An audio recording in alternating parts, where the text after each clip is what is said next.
In this video, we're going to talk about connect with the ancient elements. And by the end of this, I'll introduce the four primordial elements, how to connect with the elements for personal growth, connect with the elements and working with the elements during challenging times, and honor the elements, elementals in your life. Yeah. Please, before we get into the content, please like and subscribe. I'm Varney. I'm a spiritual teacher, author, podcaster.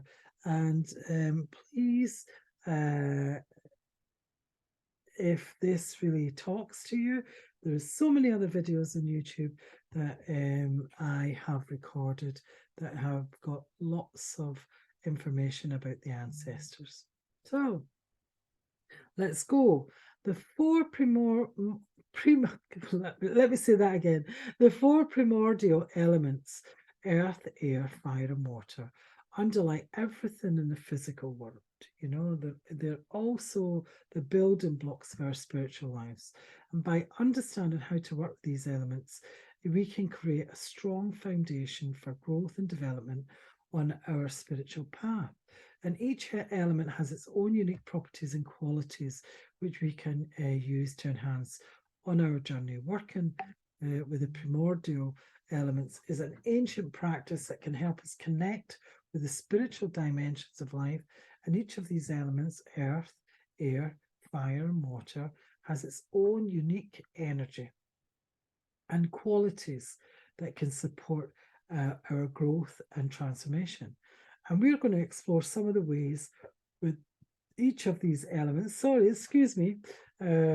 and tap into the power for personal growth and the nature of each element and some ways to work with them effectively. So, first of all, fire. I absolutely love fire. I'm a firewalk instructor. I've worked many years with fire. I've walked over many firewalks. I've even walked with 10,000 people over with Tony Robbins in London firewalk. I've facilitated many firewalks, and I know the power of fire and the transformation within fire. Now, in no way do I tell you to go and do a firewalk. You know, I mean, some people would put the fear of God into them, but I have to say I've seen so many people who don't have the confidence or anything like that, and it brings their confidence out, removes things that are really stuck in their life. And one I'm going to give you an example of. I remember when I was I was at a firewalk. I was at a training. It wasn't a firewalk, but firewalks were involved in it, spiritual training. And one of the girls there had a severe OCD, to the point that she couldn't open a door, she couldn't sit in a toilet. It was a nightmare for her, absolute nightmare. You put anything near her, and she would have took a hairy fit. She really did. I mean, her hands were all scarred and cracked because she washed them that many times because of this OCD. And I remember she always had a bottle of sanitizer in her hands in her pocket for her hands, hence why the cracked hands. So basically, she walked the fire many times actually that evening, and I actually seen the sanitizer falling out her pocket, which I thought, oh my God, if she sees that, she'll have a canary. It's on the floor, yeah. Anyway, after the firewalk, and I forgot all about it. I forgot that I'd seen that to tell her that I'd seen it falling out of her pocket. And we goes back to the house where we were after the firewalk. We're all filled up. You know, if anybody's ever done a firewalk, you'll know what I mean by that. Our energy was full, and I didn't see this girl. And then she comes running into the room where we all were, in the living room where we all were, a huge room, and starts dancing and singing. She couldn't believe that she'd actually just opened a door without all the palaver that she did. She went to the toilet, and that was a big palaver for her. Went to the toilet and did the toilet without all this paraphernalia that she used to do, and I seen her a year later, and she was like a different person. The OCD had completely gone, and it was the fire that had got that out of her. You know, it really was. So here's a fire invocation that you can say to yourself. It's a really, really good fire. You're bringing in all the elements. So you say the south, to the winds of the south, great serpent, wrap your coils of light around us. Teach us to shed the past, the way you shed your skin, to walk softly on the earth. Teach us the beauty way. To the winds of the west, Mother Jaguar, protect our medicine space. Teach us the way of peace, to live impeccably. Show us the way beyond death. Nod. To the winds of the north, hummingbird, grandmothers, grandfathers, ancient ones, come and warm your hands by your fires. Whisper to us in the wind, we honour you who have come before us, and you who will come after us, our children's children. East. To the winds of the east, great eagle, condor, come to us from the place of the rising sun. Keep us under your wing. Show us the mountains we only dare to dream of. Teach us to fly wing to wing with the Great Spirit. Mother Earth, we've gathered for the honouring of all your children, the stone people, the plant people, the four-legged, the two-legged, the creepy crawlers, the finned, the furred, the winged ones, all our relations. Father Sun, Grandmother Moon, to the star nations, Great Spirit, you who are known by 1,000 names, and you who are the unnameable one, thank you for bringing us together and allowing us to sing the song of life.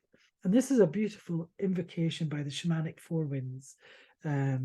Please, it's a great, I just think is a beautiful way of bringing in the elements of fire and earth and the water and the air. Yeah. So that's fire. Fire is very, very good for transformation. That's what I find fire, removing blockages. If you have a blockage, something stopping you in your personal world, fire is very good for that. So saying what we've just said there would be very good for you to write down and putting in what you want to release and just lighten it. Doing a ceremony with it, lighting it and putting it into the ground. To be buried into the ground is a very good way of releasing also. Also, if you want to manifest something, you can do that too. Earth. I find earth very good, using the earth, element of earth, for grounding, for practicing balancing the energy, for sweat lodges, things like that. You need to be at the earth for that. It's also very good for the prehistoric and the primordial, the prehistoric ancestors, to bring them in for the earth and working with the earth elements there.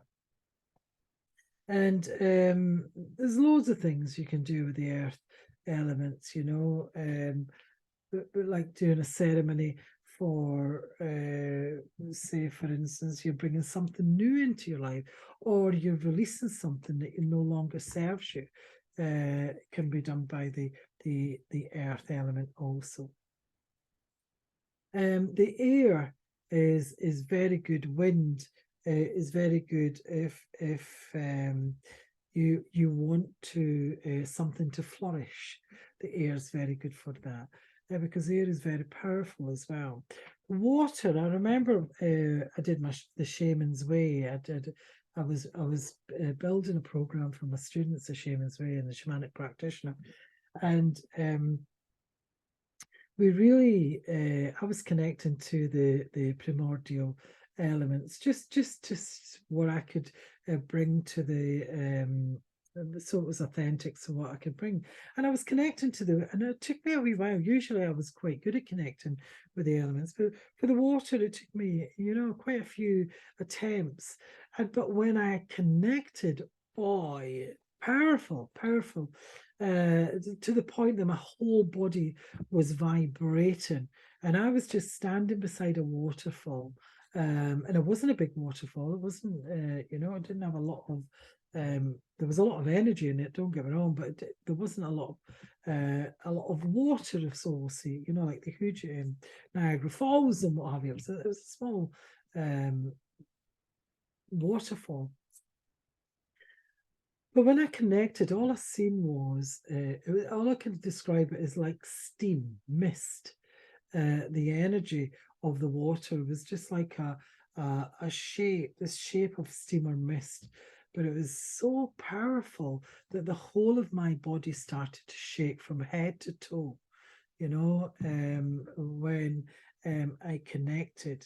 And it really did show me the energy from a powerful transformative space. Now, you can also work with water if you want to manifest something. If you're trying to cleanse water is very good for cleansing. And what I mean by that is if your energy's off, if you feel you've been in some toxic energy, we all have been there. If you're working in a toxic environment, you're around people who are toxic, water's very good for cleaning the energy. And what I do is I have an energy bath of 1 cup of Himalayan or Epsom salt, 1 cup of bicarb soda, half a cup of borax, and a lemon, a real lemon, and I put essential oil in. And this will clean your energy massively. You can also, if you didn't want to do the borax, Himalayan salt and lemon is very good. Also, what's very good for clearing the air around you is just putting a lemon to see if the energy around you is toxic or if it's clean. If you put a lemon around you, just a lemon, just put it beside you. I do it often, every few months I do it just to make sure the energy is okay. And if the lemon goes hard, the energy is very good. If the lemon goes green moldy, it's toxic energy. You need to clean your energy space. Okay. And honor your elements. When you're working with the elements, thank them, welcome them in, and always thank them. Show gratitude towards working with, because we take the elements, me included, by the way, we take the elements for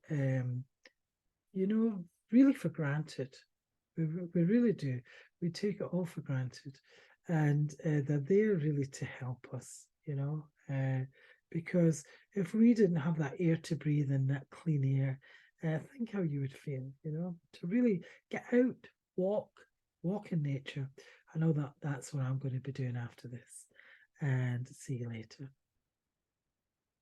I'm Varney, spiritual teacher, author, podcaster, and please like and subscribe to the channel, where there's lots and lots of videos about different spiritual practices and ancestrals.